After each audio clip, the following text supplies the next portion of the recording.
Hoje no Cartório Contemporâneo. Veja a palestra da 6ª Concarte da CNR e 23º Congresso da Anoreg Brasil.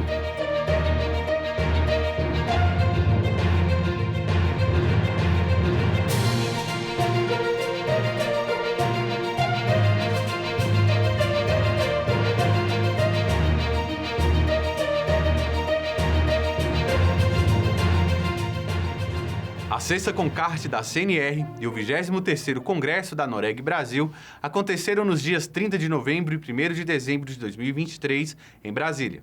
O evento contou com diversas palestras, aulas magnas de 3 ministros do STF, além do tradicional prêmio de qualidade total Anoreg. Veja o que acharam do evento. 23º Congresso da Anoreg, gostaria de cumprimentar o nosso presidente, Dr. Rogério. Eu já tive a alegria de compor a diretoria da Anoreg junto com o Dr. Rogério. Cumprimentar também o Instituto de Protesto, vou cumprimentar na pessoa da nossa vice-presidente que está aqui, Ionara, um abraço para você.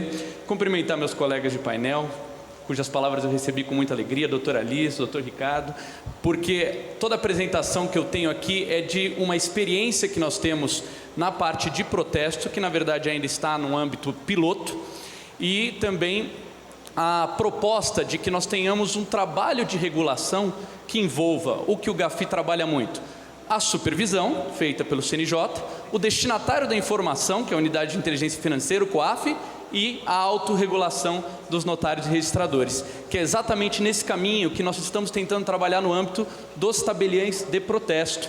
E para isso a nossa comarca de Santo André, viu, Alberto, está sendo o projeto piloto.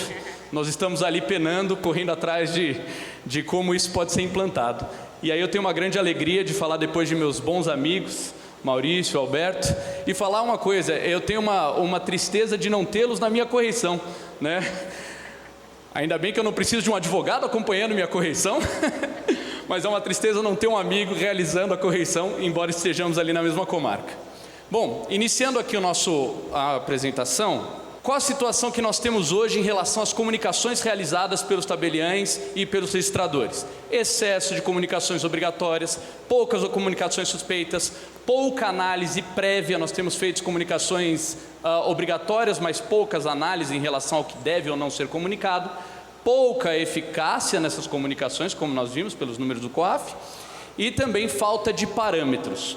Mas eu posso também pensar que nós estejamos aí com uma atuação defensiva. Notário e registrador, com medo da punição, atua nesse âmbito de prevenção à lavagem de dinheiro, muito mais numa atuação defensiva, de preencher as regras de conheça o seu cliente, preencher as regras de conhecimento do beneficiário final, e sem o trabalho que deveria ser feito, que é de uma abordagem baseada no efetivo risco. Na situação em que eu poderia comunicar ao COAF apenas aquelas situações que realmente envolvem um risco de lavagem de dinheiro, e aí com muito mais qualidade, muito mais apuração. E é tendo isso em mente que nós olhamos para a nossa atuação, e eu tive a oportunidade de estar nas entrevistas do GAFI deste ano, e ouvi também da parte deles: há uma deficiência nas análises de operações suspeitas. Muitas comunicações obrigatórias, poucas comunicações de operações suspeitas. Isso é uma deficiência de treinamento e também uma deficiência talvez de conhecimento. Nós precisamos de normas boas, mas mais do que isso, de uma regulação, de um manual de boas práticas, algo que é muito incentivado pelo GAFI. Manuais de boas práticas, manuais que orientações tanto do supervisor quanto dos órgãos de autorregulação. E aí nós propusemos, e nós estamos com essa atuação no âmbito do Instituto de Protesto de São Paulo, e aqui gostaria de agradecer ao nosso presidente, o Zé Carlos Alves, que possibilitou esse trabalho, e é por isso que eu estou aqui hoje, de levarmos a análise de prevenção à lavagem de dinheiro para um âmbito de abordagem baseada em risco, e utilizando da inteligência da central de protesto, da central dos notários e registradores, sem correr o risco de violar o tipping off. Nós não vamos entrar na central o que vai ser comunicado ou não. A central será utilizada para monitoramento e seleção de hipóteses que têm maior risco de lavagem de dinheiro.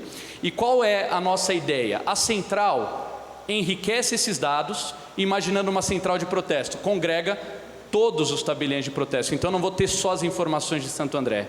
Se uma pessoa está usando o cartório de Santo André para lavar dinheiro, mas também o de São Paulo, também o cartório de Salvador, também o cartório de Cariacica, eu vou saber que ela lavou 5 mil em Santo André, 50 mil em São Paulo, 3 mil na Bahia, e eu vou conseguir mapear isso para que o cartório de Santo André saiba, aqui tem mais risco.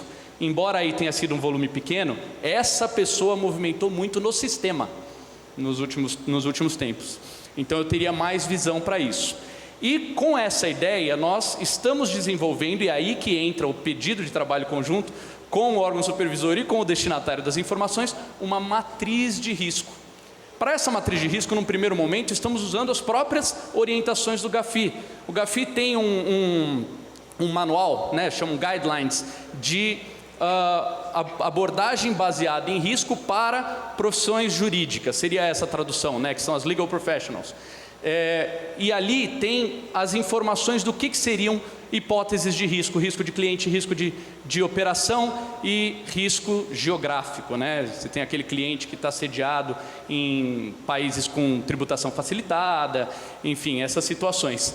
E em cima disso estamos desenvolvendo uma matriz que na central faz essa avaliação, faz o enriquecimento da base, faz a avaliação e informa para o cartório, olha, esses aqui têm maior grau de risco, faça uma análise mais apurada, uma análise mais detalhada. Só que para termos um bom resultado, não basta isso, nós precisamos de um manual de boas práticas para os notários registradores. O que eu faço com essa informação de que aqui tem maior risco? Onde eu vou, o que eu olho, o que é importante? E o manual de boas práticas, que também está sendo desenvolvido, e aí nós precisamos do feedback, né? Nós precisamos do retorno do órgão destinatário e do órgão de supervisão, né? dos nossos reguladores, para saber se nós estamos no caminho certo, para indicar o que os notários e registradores devem olhar em cada situação. E diante disso, nós teríamos a situação que permitiria aos notários e registradores analisarem com mais atenção o que efetivamente importa.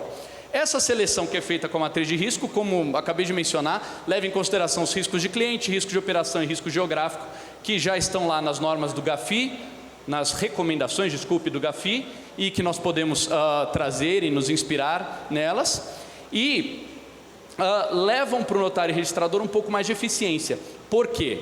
Lá no começo do provimento 88, fiz um exercício com os notários e registradores, enriquecemos a base e tentamos dar informações de quais títulos que poderiam identificar os beneficiários finais ou não. E eu de repente me vi diante de 9 mil apontamentos que eu precisava analisar um por um. Eu falei, eu não vou ter qualidade nessa análise.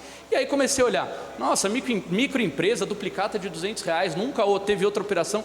Isso não tem relevância de risco. Isso seria algo que poderia até ser desconsiderado numa análise. Vamos colocar os nossos esforços em cima do que realmente interessa e dentro do que nós conseguimos efetivamente ter de informação. E aí que trouxe para nós, talvez, uma visão que possa ser levada para a regulação. Dentro dessa abordagem baseada em risco, é muito mais importante que eu busque o beneficiário final em operações que abrigam algum risco de lavagem de dinheiro do que buscar o beneficiário final em toda e qualquer operação, que acaba se mostrando muitas vezes inviável para um tabelião, para um registrador, até principalmente para aqueles que lidam só com os títulos, não lidam diretamente com o cliente, porque eu não tenho onde buscar essa fonte. Vou buscar, tem lá uma empresa, a empresa só tem empresas como sócio e depois eu não consigo regredir até um beneficiário final para um título de uma duplicata de R$1.000, de R$2.000 que não vai ter uma relevância. É muito mais interessante que a gente consiga trazer essa regra para uma abordagem de risco. E aí que nós desenvolvemos essa proposta que está no âmbito do projeto piloto, que está sendo aplicado ali em Santo André, em São Paulo, mas que foi desenvolvida com a parceria com um escritório especializado em compliance e prevenção à lavagem de dinheiro, que está assessorando o Instituto de Protesto. Foi contratado, está lá nos assistindo com a expertise deles, com a experiência de outra clientela, para desenvolvimento dessa matriz de risco.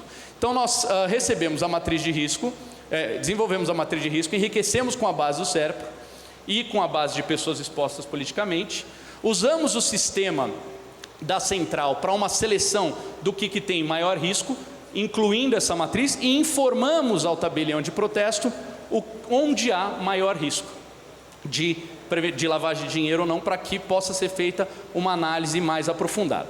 De posse desse resultado da matriz de risco, o tabelião utiliza o manual de boas práticas, verifica se há alguma situação em comum.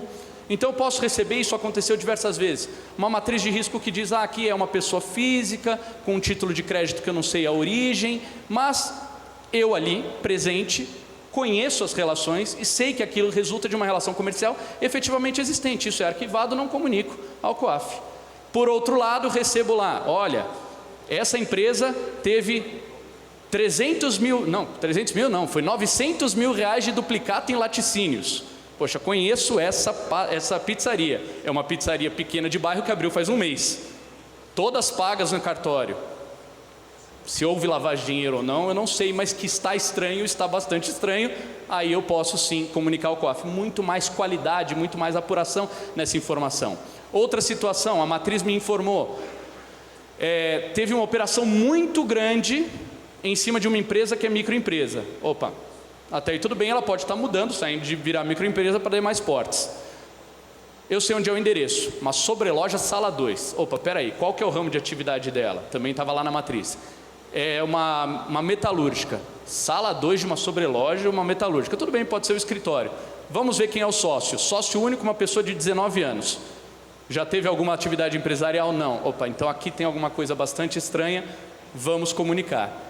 Esse grau de apuração só foi possível porque eu não fiz a análise em cima dos 9 mil apontamentos. Eu fiz apenas em cima daqueles que efetivamente têm risco na prevenção à lavagem de dinheiro. Então, nós ficamos com esse modelo. A gente faz uma varredura na central para saber o que tem relevância econômica dentro de um período. Utilizamos os critérios que estão lá no próprio provimento. 60 dias para comunicação, 30 mil reais. Operaram mais de 30 mil reais nos cartórios como um todo dentro dos últimos 60 dias? Aqui eu enriqueço a informação. Enriqueci a informação, verifico se tem pessoa exposta politicamente, tanto como parte quanto sócio, verifico se o beneficiário final é identificável ou não, e se não for, coloco um aviso, um flag ali, e também verifico se tem sócios em países de tributação beneficiada ou de alto risco, se tem parte incompatível com o valor, se tem o porte incompatível com o valor, se tem uma situação da empresa incompatível com a relação negocial, então uma empresa encerrada fazendo negócios, uma empresa em intervenção fazendo novos negócios, uma situação concreta também, vários títulos de uma empresa em recuperação judicial, pagando os créditos para uma empresa que tinha sido criada 10 dias antes. Tudo isso no cartório. Pode ser uma fraude, não lavagem de dinheiro, mas pode ser uma fraude, mas de qualquer maneira temos uma situação. Só foi possível esse nível de apuração porque nós limitamos as situações em que havia o risco concreto ali de lavagem de dinheiro. Se o ramo de atividade é incompatível com o negócio, com a outra parte, se o título impossibilita a verificação do fundamento e se tem envolvimento de pessoa ali na lista do Conselho de Segurança das Nações Unidas. Esse eu confesso que eu nunca vi, até porque usam caracteres que a gente normalmente não usa na nossa identificação de pessoas aqui nos cartórios. Então, diante dessa dinâmica, a gente conseguiu reduzir o número de hipóteses que são analisadas para fins de prevenção à lavagem de dinheiro e melhorar a qualidade. É bem verdade que daquelas comunicações, pouquíssimas são de protesto. Protesto tem muito pouca situação de comunicação, o que é uma deficiência por outro lado. Nós temos situações, até o Dr. Ricardo Leal, acho que lá em 2014 nós fizemos um trabalho para levantar as situações em que se verificava a hipótese de prevenção à lavagem de dinheiro ali nos tabelionatos de protesto. E sim, nós temos situações que podem ser utilizadas. E essas situações precisam de uma análise bastante mais apurada para que o cartório possa fazer a comunicação. Não apenas a comunicação obrigatória de acima de 30 mil em dinheiro, essa eu nunca fiz, nunca recebi. Se fosse em 2012 faria todos os dias, porque era obrigatório pagar em dinheiro no cartório, mas essa regra mudou, então nunca mais fiz. Mas a gente pode, com essa matriz de risco, melhorar a qualidade do que está sendo analisado. Agora, essa matriz, como bem falou meu professor Maurício aqui antes, não adianta ser feita pelo regulado, sozinho, porque a gente não sabe o que é útil. Não adianta ser feita só pelo regulador, porque não sabe o que nós temos acesso e o que nós conseguimos ver. E nós precisamos do retorno do destinatário, o que é útil, o que não é. E eu não vou fazer a leitura desse último, mas aqui alguns exemplos, alguns já citei aqui, de situações concretas que, usando essa matriz, a gente fez a comunicação no projeto piloto. Essa situação da empresa que estava em recuperação judicial, pagando títulos de uma empresa nova, situações da pizzaria com valor incompatível da compra, valor alto de títulos com destinatário pessoa física, os dois lados são pessoa física, duplicata não, nota promissória, ou seja, não consigo verificar qual é a origem, sendo paga de 200 mil, 300 mil, confissão de dívida envolvendo pessoa exposta politicamente que não tem a origem do negócio. Essas situações puderam ser verificadas. Teve até uma situação que a matriz apontou, eu fui ler o contrato original, que era um título de crédito vinculado a um contrato, tinha lá, em hipótese alguma poderá ser depositado dinheiro em instituição financeira. Eu falei, opa, alguma coisa estranha aqui. Pode ser que está devendo e não quer que bata lá porque o banco vai pegar o dinheiro, mas pode ser também uma hipótese de lavagem de dinheiro, e aí nós fizemos a comunicação. Então o meu objetivo aqui era compartilhar essa experiência que nós estamos desenvolvendo ali em São Paulo para o protesto, mas creio que seja bastante útil para toda atividade, desenvolvermos em conjunto matriz de risco para os registradores de imóveis, para os tabeliões de notas, para os registradores de títulos e documentos e civil da pessoa jurídica e para os tabeliões de protesto, não sei em que hipótese, mas também para os registradores civis das pessoas naturais, em que seja necessária uma análise e uma apuração mais detalhista, melhorando a qualidade das comunicações e reduzindo também a quantidade, o que vai melhorar, por consequência, a eficiência dessa comunicação. Muito obrigado a todas e todos.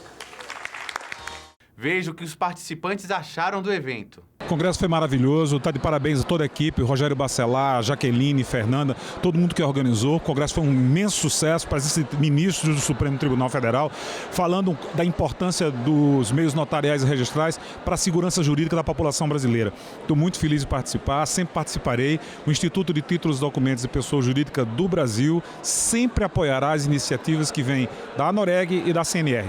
Voltamos já com o cartório contemporâneo.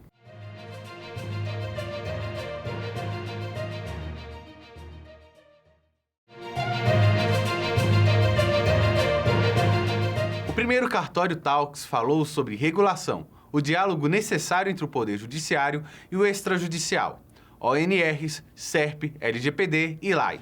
Veja. Eu quero dizer que, de minha parte, é um prazer muito grande estar participando deste Cartório Talk ao lado desta fera aqui, que é o nosso Carlos Eduardo Elias de Oliveira. Carlos Eduardo, meus amigos e minhas amigas, a gente precisa dar muita atenção a esta grande figura aqui. Vou dizer por quê. Primeiro, eu conheço Carlos Elias há muitos anos já, nós já somos amigos há muitos anos, e é um dos civilistas mais bem preparados que nós temos hoje no nosso país. De fato, uma pessoa que tem uma capacidade enorme de estudar, de compreender os assuntos todos do Código Civil, e tem também uma afinidade gigantesca, o que é raro, inclusive, da gente ver, Carlos Elias, com a própria atividade notarial e registral. E isso faz com que a gente se sinta extremamente confortável quando a gente fala de notas, registros e o nosso Código Civil. Como todo mundo sabe, o Código Civil está passando mais uma vez por uma reforma agora, né? Essa reforma ela foi idealizada em meados de 2023, agora a gente está passando por meados dessa reforma, e foi ali que na verdade foi criada a ideia de se fazer uma alteração no Código Civil, e essa alteração do Código Civil ela passou a ser necessária em razão principalmente das alterações tecnológicas que nós sofremos, né, nos últimos 20 anos, né? E logicamente que essas alterações de tecnologia influenciaram muito vários temas de direito civil, e é claro que o Código Civil precisa refletir também isso na prática nossa, que trabalhamos com direito civil no nosso dia a dia. E Carlos Elias está lá compondo a comissão especial que foi designada pelo senador Rodrigo Pacheco para alterar o nosso Código Civil. Carlos Elias é um dos membros da comissão.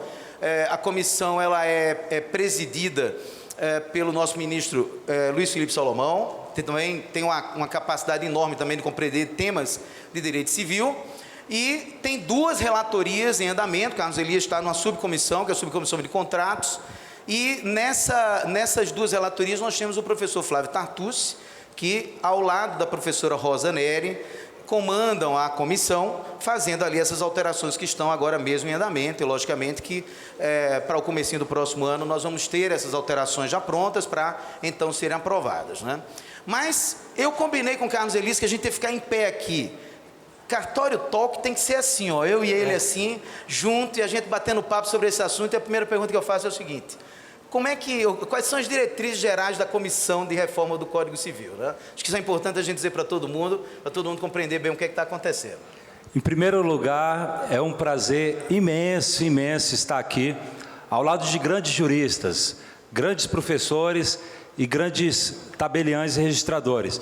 Também está ao lado do meu querido Rodrigo Toscano, que é uma inspiração para mim. Eu sei que todos aqui já conhecem o professor Rodrigo Toscano, que é enciclopédico. Você conversa com ele sobre parte geral, sucessões, tudo que você quiser conversar de direito privado, ele tem a resposta, e aprofundada, até de questões de direito comparado, e é uma inspiração para mim. Se eu conseguir, durante a minha vida, fazer 50% do que você fez, e até agora, né, eu já estaria satisfeito. Só não pode perder cabelo como eu perdi nos últimos anos, né?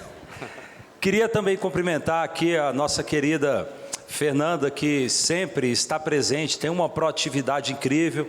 Nosso querido presidente Rogério Bacelar também, que estava por aqui e que tem outra energia incrível para dedicar de forma proativa pela atividade notarial registral.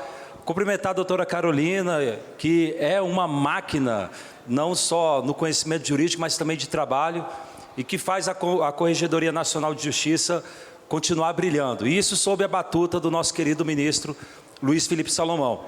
Eu tenho tido uma oportunidade, Toscano, ímpar na vida, porque eu tive a oportunidade de trabalhar nos 3 poderes.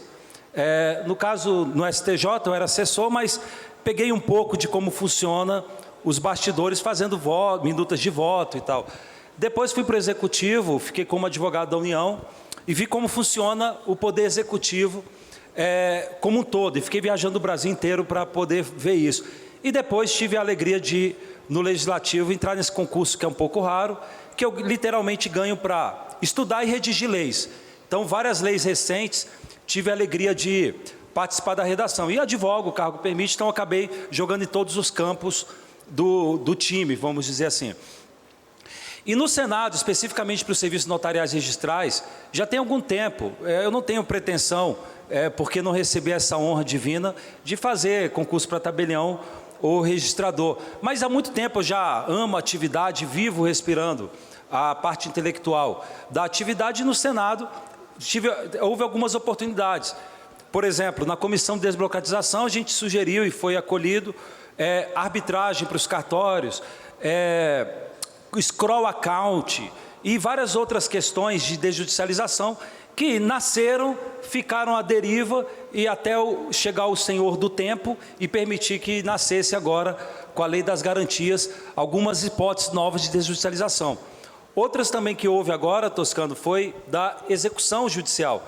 Veja, o judiciário, a verdade o judiciário tem uma mão de obra incrível, está falando de uma constelação de juristas quando falamos dos magistrados, mas eles não têm capacidade de dar vazão para a demanda colossal que chega a eles de processos. E as varas de execução, uma colega juiz até me dizia que grande parte, 90%, se resolve com diga o autor, diga o réu e diga bem e arquive-se, porque acaba sendo trabalho mecânico. Então, eu digo tudo isso para introduzir a ideia de que a reforma do Código Civil que agora desponta, a gente já trabalha dentro de um território mais seguro, porque já houve várias desjudicializações e outras que estão em marcha. Recentemente, na própria Lei das Garantias, eu tive a oportunidade de trabalhar na redação, no Senado fez uma sugestão de desjudicializar a execução, quase foi, mas o Judiciário também, com muita ponderação, sugeriu, e o Senado entendeu que era melhor refletir um pouco mais. Mas o fato a Comissão de Juristas do Código Civil, de uma certa forma, trabalha um pouco mais confortado por já haver precedentes dessa desjudicialização. Então, a diretriz basicamente a reforma do Código Civil não dar um cavalo de pau, é fazer mudança como a curva de um transatlântico, que aos poucos descreve um arco, é paulatino, é positivar aquilo que a jurisprudência já tem decidido, corrigir um ou outro dispositivo que está desconexo com as transformações sociais. Aliás, tem até um, se me permite, o artigo 551. Olha o artigo 551, parágrafo único do Código Civil, só para ter uma ideia da doação conjuntiva. Só para dar uma ideia de que vários dispositivos que têm uma razão de ser ancorada no século XIX, século XVI e até em momentos mais remotos, ainda hoje persistem numa sociedade que se transformou. Diz o que... casamento, né? Exatamente. Se eu faço uma doação para um casal, e não digo quanto que vai de fração ideal para cada um, presume-se que é pró rata. Mas se eles são casados, por lei, automaticamente há direito de acrescer. Se morrer o marido, vai para a viúva o quinhão ou a fração ideal que ele tinha no apartamento. Problema: esse dispositivo é feito por uma sociedade marcada por famílias, vamos dizer, mais tradicionais, daquele que casa, só tem filhos comuns e só a morte separará as pessoas. Mas a maior parte das relações que nós temos hoje, na verdade, são de famílias reconstituídas, pessoas que têm filhos de outros relacionamentos. E olha que loucura, eu faço uma doação para o casal, os dois têm filhos de casamentos anteriores e vai cair na loteria do tempo e do acaso se o filho unilateral vai receber ou não uma herança, porque se morrer o marido, a fração ideal dele vai para a viúva e vai para os filhos unilaterais dela, mas se ela morrer primeiro, vai para o outro. Até acho que esses filhos vão ser tentados a eventualmente acelerar a indesejada da gente, né, para matar logo um antes que perca o patrimônio. Esse tema que Carlos Elias está tratando aqui é uma exceção da exceção da exceção lá e que acaba influenciando na sucessão, né? Porque quando a pessoa faz a doação aos dois membros do casal, morrendo um primeiro, ao invés de você entregar aos descendentes, por exemplo, lá vem no descendente, fica para o cônjuge sobrevivente. É esse ponto exatamente que ele tem chamado a atenção. Agora, Carlos Elias, vamos ver aqui o seguinte, você está cheio de ideia boa aqui para colocar no Código Civil, e está trabalhando na Comissão de Direito Contratual, na Subcomissão de Direito Contratual. Uma delas é essa aqui do atesto de condição resolutiva por tabeliães de notas, né? Esse é um assunto que deve ser dito aqui também, deve ser explicado, né? O que é isso, na verdade? Né? A Lei das Garantias já, finalmente, conseguiu, dentro dessa marcha vagarosa da história de desjudicialização, conseguiu já colocar que os tabeliães de notas podem atestar a ocorrência de uma cláusula resolutiva. Então, se eu faço uma doação e coloco uma condição resolutiva, se o Flamengo for campeão mundial, o que deve acontecer em breve, novamente, mas em sendo campeão mundial, a condição resolutiva é essa. Veja, a doutrina tradicional fala que eu tenho que entrar com uma ação judicial para o juiz atestar o óbvio. E uma coisa que o parlamento percebeu, isso eu digo pelo que vejo nos bastidores, o parlamento percebeu que nós temos uma elite intelectual à frente dos cartórios de notas. Estamos falando, na verdade, de uma elite, não só técnica, de grandes juristas, como também profissional, pessoas extremamente capacitadas. Isso tem visto. E a prova disso é que o próprio parlamento tem transferido várias atribuições de elevada repercussão para as mãos dos tabeliães e dos registradores. E aí veio a Lei das Garantias e falou, pode tabelião de notas, ele mesmo atestar. Eu cheguei a sugerir, porque o CNJ ainda haverá de regulamentar, mas que é necessário criar um procedimento para esse atesto, que é importante que o tabelião notifique a outra parte, para não ter surpresas propriamente. Mas ele é jurista, né? Deixa a autorização lá no Código Civil e depois o CNJ vai fazer a regulamentação. Regulamenta, como tem feito. E na comissão, o que tem sido feito caminhando com isso, no artigo 474, que fala da condição resolutiva nos contratos, está de vez deixando claro que não precisa passar para o juiz. O juiz tem mais o que fazer do que ficar atestando esse ato. Já há um jurista de alta envergadura que pode atestar esses fatos. Então, a reforma do Código Civil parte desse cenário de racionalização do nosso ordenamento. Muito bem, também esse tema aqui do escrow account com notários, primeiro é importante você explicar o que é o escrow account, né? Exato. E como é que o notário vai funcionar dentro dessa sistemática aqui que está sendo idealizada lá. O escrow account, eu tive a alegria de ter sugerido já há algum tempo para ir para os cartórios de notas isso lá na comissão de desburocratização, mas há ideias que o momento histórico ainda não está totalmente preparado para recepcionar. E, finalmente, na Lei das Garantias, nasceu essa possibilidade. O Colégio Notarial ainda deve fazer os convênios, mas é fantástica a ideia da Scroll Account. Percebe? A Scroll Account, ou a conta garantia, basicamente eu vou vender um apartamento. Percebe como é usual isso? No lugar de eu colocar uma condição resolutiva de pacto comissório consistente no inadimplemento, que vai gerar problemas, porque você vai ter que registrar, colocar a condição resolutiva no registro, depois que você pagar o preço, transferir o dinheiro, você tem que pegar o termo de quitação e ir lá e averbar. Tudo porque você tem aquele medo, como pessoas que vendem na OLX, de entregar o produto e não receber o dinheiro. Você entrega com uma mão e recebe com outra. O tabelião de notas pode simplesmente receber o dinheiro depositado numa conta, como depósito em conta judicial, e o tabelião fica como sentinela daquela conta. Só vai liberar o levantamento daquela conta quando ocorrer o evento resolutivo previsto no contrato. E aí o vendedor diz: eu transfiro o bem, mas o dinheiro, o comprador, a gente vai depositar aqui no cartório, e depois que for feito o registro, você sabe que pode bater na trave, o registrador de imóvel pode qualificar negativamente, né? Registrou, libera o dinheiro. Fantástico. E a comissão também do Código Civil na parte de contratos também atentou para isso, de uma certa forma, para tentar dar mais respaldo para esse tipo de prática. Eu estava lembrando aqui também que você estava conversando comigo ali ainda agora há pouco sobre as garantias autônomas, né? Nós temos um sistema de garantias no Brasil que mexe com as garantias reais e as garantias pessoais.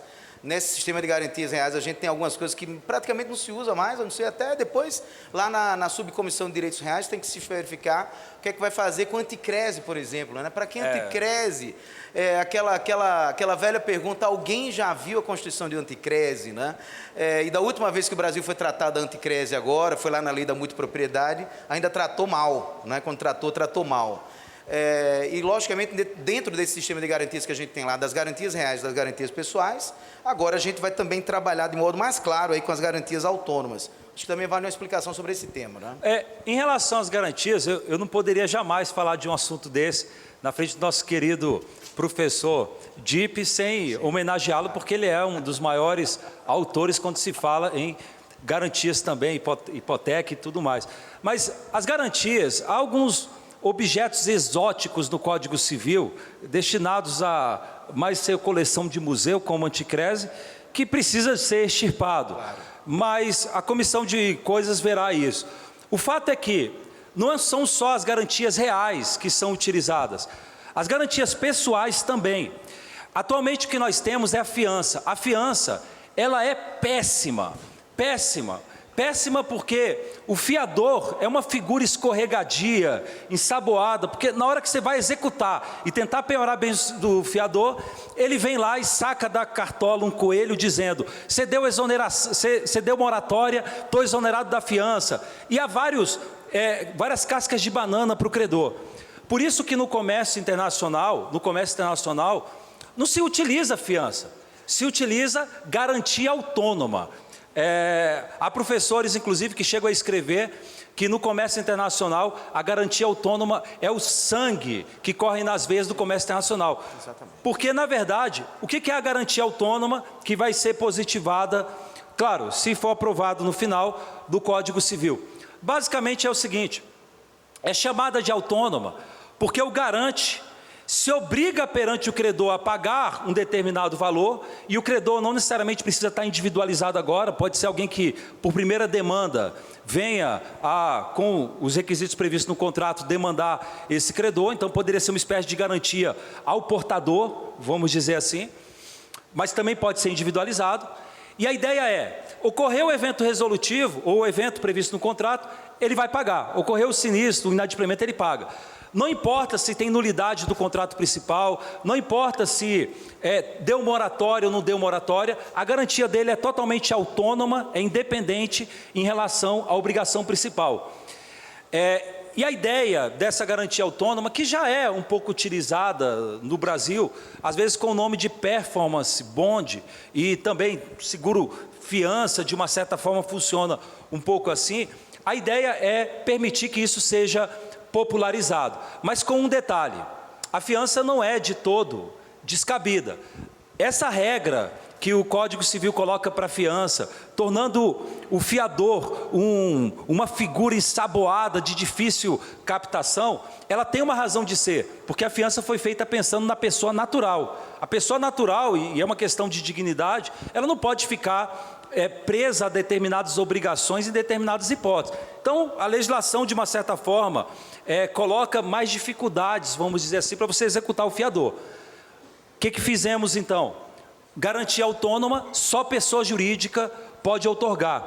Não permitiremos, essa ideia inicialmente, que uma pessoa natural dê uma garantia autônoma. Por quê? Porque fugiria da lógica do Código. E também, se fizéssemos diferente, acabaria a fiança, porque ninguém mais iria querer fiança. E a fiança tem uma razão de ser. Então, o Código atuou dessa maneira, previu que na lei de locação, e a outra diretriz importante de compartilhar, é que a gente tem basicamente mudado o Código Civil. A gente não tem procurado devassar leis especiais, salvo quando houver dependência umbilical, for dependente. Então, a lei de registro, por exemplo, só vai ser alterada naquilo que tem conexão inerente, vamos dizer assim, com mudança no Código Civil, porque são territórios diferentes. Mas a lei de inquilinato, por exemplo, a gente está sugerindo colocar a garantia autônoma como garantia permitida. Veja o que os participantes acharam do evento. Bom, eu sou fã desses eventos realizados pela Noreg e pela CNR, porque eles sempre trazem para a pauta do extrajudicial assuntos que são do nosso interesse e proporcionam um grau de atualização permanente para toda a categoria do extrajudicial. Nota 10. Voltamos já com o cartório contemporâneo.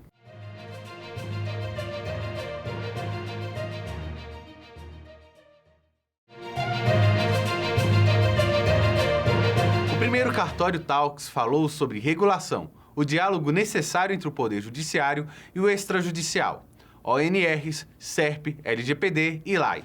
Veja. Falando em lei do inquilinato, já que a diretriz é não mexer em nada fora do Código Civil, logicamente nas leis esparsas, como é o caso das locações, mas nós temos um projeto de lei em tramitação sobre o despejo extrajudicial, que é um outro avanço que a gente tem também para tentar desafogar mais o Poder Judiciário e principalmente para dar mais efetividade do circuito econômico, né?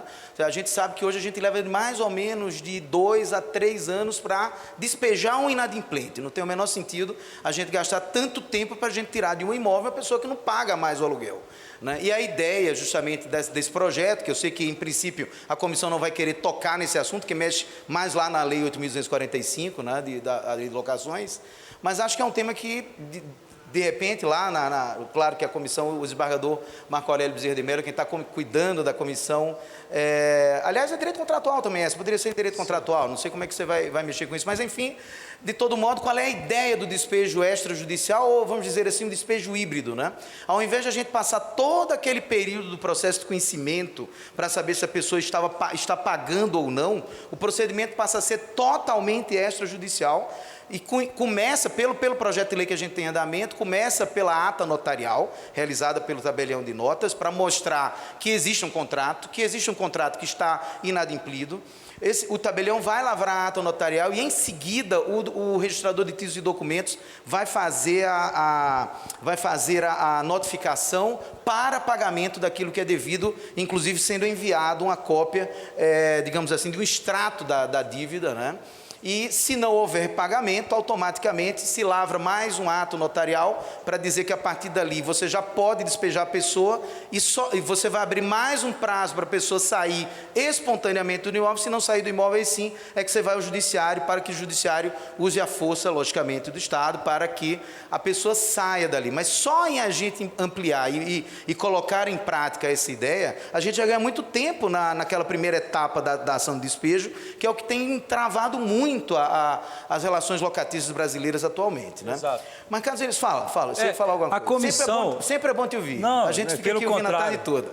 A verdade é que a comissão, às vezes, fica tentada a promover outras desjudicializações ou extrajudicializações. E algumas estão sendo feitas. Então, mudança de regime de bens. Não tem sentido ter participação judicial. O Código Civil argentino recente também não coloca. Não tem sentido, o juiz tem que ser mobilizado para demandas relevantes, que exigem sofisticação intelectual, que é o que mais o magistrado tem. Então, vamos colocar para ser feito diretamente no cartório também. Então, algumas mudanças têm sido feitas, mas mudanças como essa do despejo, que eu acho perfeito também, eu acho que tem que avançar para essas outras soluções que não violam a reserva de jurisdição, porque a verdade é que o magistrado ele vai ser instado quando houver litígio, propriamente. E se houver litígio, e se a pessoa quiser fazer pela via judicial, não é obrigatório, né? E agora outra coisa, você tocou nesse assunto da alteração do regime de bens. Eu sinceramente, meus amigos e minhas amigas, Carlos Elias, eu nunca entendi por que o Código Civil, quando criou a possibilidade de você mudar o regime de bens, tem que ir para o juiz para mudar o regime de bens. Ora, para quê? Se o tabelião ele pode fazer o pacto antinupcial, se o registrador civil faz o casamento, se ele lança lá qual é o regime de bens escolhido, por que não pode fazer a alteração do regime de bens extrajudicialmente? É uma coisa que eu nunca entendi no Código Civil atual. A gente tem essa regra lá no 1639, parágrafo 2º do 1639. Tanto é que a ideia, efetivamente, é dizer que a alteração do regime de bens vai ser feita diretamente ali me parece até que vai ser no registrador civil. Ou enfim, vai ser diretamente no registrador civil, me parece. Provavelmente diretamente, mas isso é um assunto extremamente complicado. Melhor a gente já... Eu só citei a ideia da desjudicialização. Como eu não estou na comissão de família, eu estou até auxiliando. Eu não lembro com vagar, assim, como ficou. Mas que vai ser desjudicializado, vai. Como vai ser, isso não... Agora, como... Pois Mas é uma parte que o fato é, tem que desjudicializar. Como vai ser, isso é importante que depois seja refletido. Agora, veja, o tempo passa muito rápido. Fernando está controlando ali nosso tempo. Já terminou, Fernando? Vai dizendo, já está aqui. 8 minutos. Então a gente tem tempo. Então tá bom. Então, um outro tema que é muito polêmico, e aí a gente vai fugir agora um pouquinho da subcomissão que está sendo tratada por Carlos Elias, que é a subcomissão de direito contratual, e vamos agora dar um saltinho aqui no direito de família, que a gente já deu uma entradinha aqui em direito de família, e depois para o direito das sucessões, para tratar de um tema que está na ordem do dia, tem lá no CNJ agora mesmo, pedido de providências do IBDFAM, sobre a possibilidade de se fazer o divórcio, e agora vamos só tratar de divórcio, porque o STF acabou com aquela ideia de que havia ainda no Brasil a separação. Nossa, a separação já acabou desde 2010, a gente ficou discutindo 13 anos se a separação existe ou não existe. Evidentemente que a separação já não existia, bastava ler a justificativa lá da alteração da emenda do divórcio lá atrás. Muito bem, mas vejam, qual é a ideia? Hoje a gente sabe que não pode fazer divórcio se houver menor, se houver incapaz, e, evidentemente, a gente vai precisar ir ao Poder Judiciário. Esse é outro tema que me parece absolutamente desnecessário também atualmente. Vejam, eu sempre digo o seguinte, que quando chegou 2007, a extrajudicialização no Brasil ela tem outra vibe, totalmente diferente. E por que o marco temporal é 2007? Porque foi a partir da lei de 2007, a 11.141, que nós autorizamos a fazer inventário extrajudicial e o divórcio extrajudicial. Foi a partir dali que as portas se abriram e todo mundo ficou pensando assim, poxa, realmente não tem problema algum fazer esses temas aqui no extrajudicial. Por que a gente ficou com tanto medo de fazer ao longo dos anos isso aí? E realmente as portas foram abertas a partir dali. E agora a gente tem que, de novo, perder o medo. Por que tendo menor ou incapaz, a gente não pode fazer pela via extrajudicial? Veja, se a gente for olhar bem, o que é que muda a rigor? Eu tenho os pais que estão ali se divorciando, por exemplo, estão tratando dos assuntos que dizem respeito a eles dois, evidentemente, mas também podem dizer respeito aos menores. E quando disser respeito aos menores, o que é que muda? Carlos Elias vem tocando nesse assunto ali comigo. Rodrigo, o que é que muda? Muda só o ambiente, porque quem é ouvido mesmo a respeito desse assunto é o Ministério Público. E nós já temos no Código Civil Brasileiro, lá quando a gente trata da própria criação das fundações, a participação do Ministério Público no ambiente extrajudicial. Para você fazer o registro da fundação, você precisa do parecer, no caso prévio. Nesse caso, esse é um assunto que eu quero lhe ouvir também, prévio ou não prévio, enfim, é um ponto que é interessante.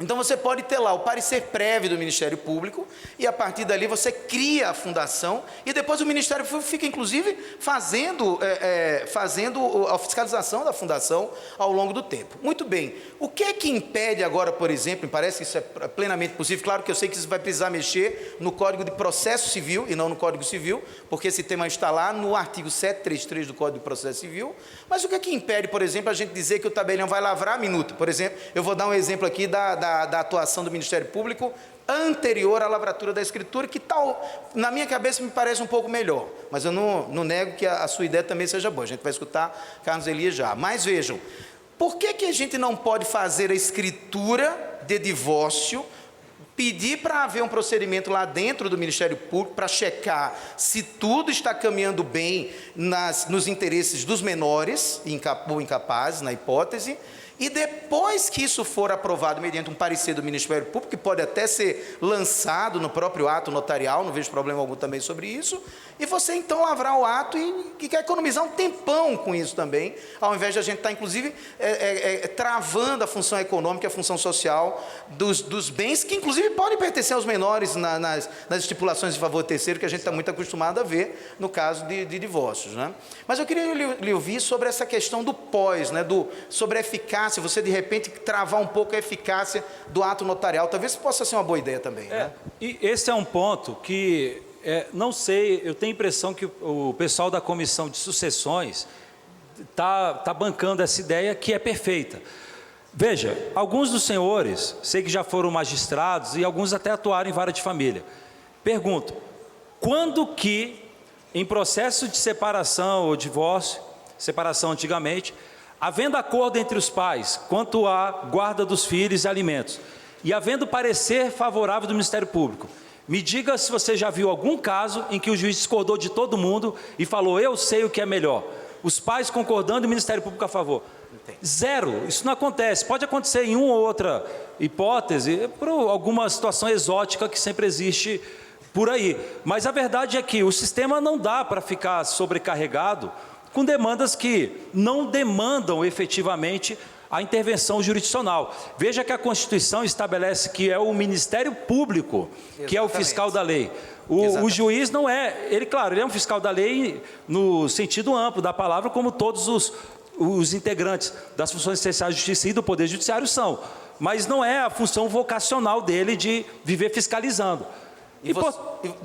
E, portanto, é fundamental que numa hipótese de desjudicialização envolvendo incapaz, por exemplo, para guarda de menores, que haja manifestação do Ministério Público, e a gente conversava se essa manifestação poderia ser posterior à escritura ou depois.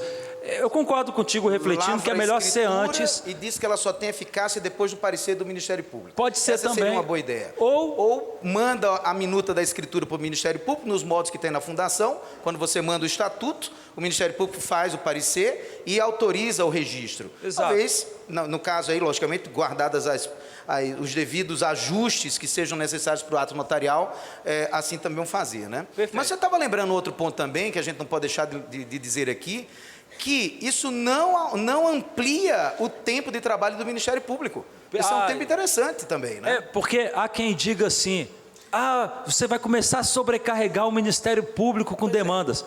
Zero acréscimo de demanda, porque todos os processos judiciais já passam no Ministério Público. Claro. Na verdade, apenas está se deslocando, vamos dizer assim, a fonte de origem. Em vez de ser um juiz dando vista para ele, é o tabelião. Que vai exigir o parecer prévio ou não, né? Digamos Exato. assim. Né? Para a gente encerrar aqui, que é outro tema super polêmico, ainda agora há pouco você já tocou nele, que é a questão também do inventário extrajudicial quando há a presença de menores incapazes. Porque a gente já sabe que depois do Código de Processo Civil de 2015 e depois que o Conselho da Justiça Federal criou 2 eventos para tratar sobre essa judicialização, aliás, super eventos, né? Carlos Elias esteve conosco lá em Recife, em 2022, agosto de 2022, lá nas jornadas de direito notarial e registral. Também tem as jornadas de meios alternativos de resolução de conflitos, né? O Conselho da Justiça Federal tem se interessado por esse tema. E depois disso tudo, como a gente tem um impulso muito grande para resolver essas questões extrajudicialmente, eu também não vejo problema algum. Claro que esse é o pedido de providência que a gente tem lá do Instituto Brasileiro de Direito de Família, agora mesmo em andamento, no CNJ, para que já se possa lavrar hoje mesmo contra a legem, que aí sim hoje é contra a legem, não há dúvida alguma, porque a lei diz que não pode se lavrar o ato se houver menor ou incapaz. Mas eu também não vejo problema algum da gente fazer o mesmo procedimento. Vai fazer o inventário, vai.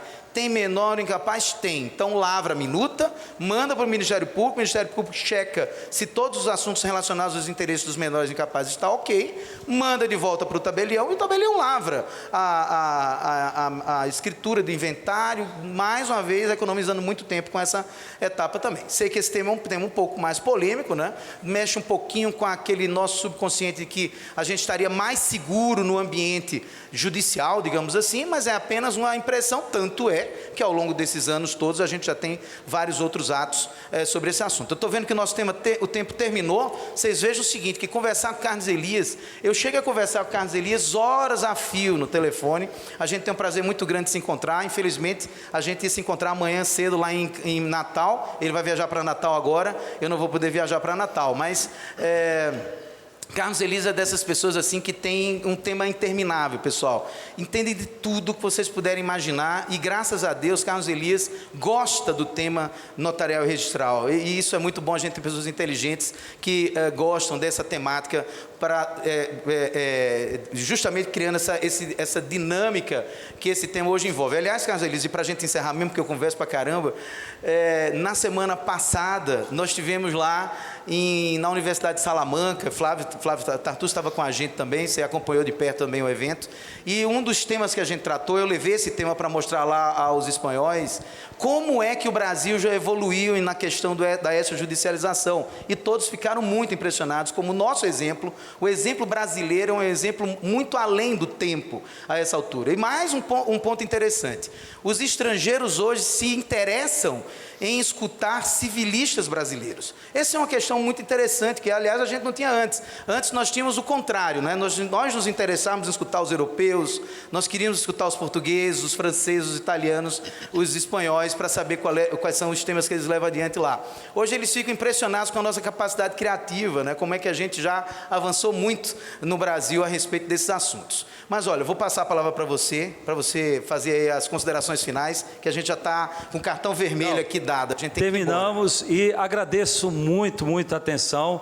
Queria parabenizar muito a Noreg pelo trabalho fantástico e proativo que tem feito perante o parlamento, perante todas as instituições, a bem da sociedade. Eu nem vejo como uma atuação corporativa, porque todas as demandas que eu vejo, em geral, é para destravar, é para melhorar o cidadão, a vida do cidadão no cotidiano. Inclusive até para a comissão de reforma do Código Civil, a Noreg também está preparando, tem uma comissão e preparando também sugestões, porque realmente os tabeliães e registradores não têm atuado mais de forma atomizada, sozinha na serventia, mas têm pensado de forma molecular, pensando como classe, como integrante da sociedade e, portanto, como incumbidos do dever de melhorar o cotidiano do cidadão.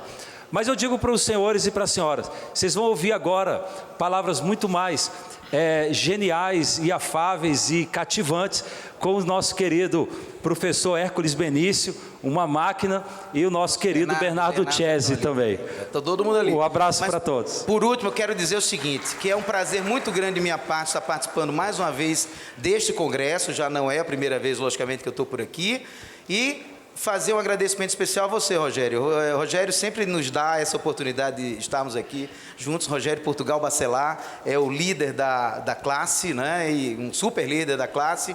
E, Rogério, muito obrigado mais uma vez. Também quero agradecer a Fernanda Castro também por todo esse cuidado, toda essa atenção que tem conosco, fazendo os convites para nós estarmos aqui. E, logicamente, acompanhe a rede social de Carlos Elias. Como é que é lá? Prof. Carlos Elias. Prof. Carlos Elias. E quem quiser também saber um pouquinho sobre direito civil ali no dia a dia, a gente tem lá também o @Direito Civil Brasileiro, que é cuidado por mim todos os dias. De manhãzinha eu estudo direito civil para poder deixar ali já posto durante o dia todos os temas mais recentes que a gente tem para tratar sobre essa temática. Pessoal, muito obrigado e até a próxima. Obrigado. Muito obrigado aos professores doutores Carlos Elias e Rodrigo de Brito.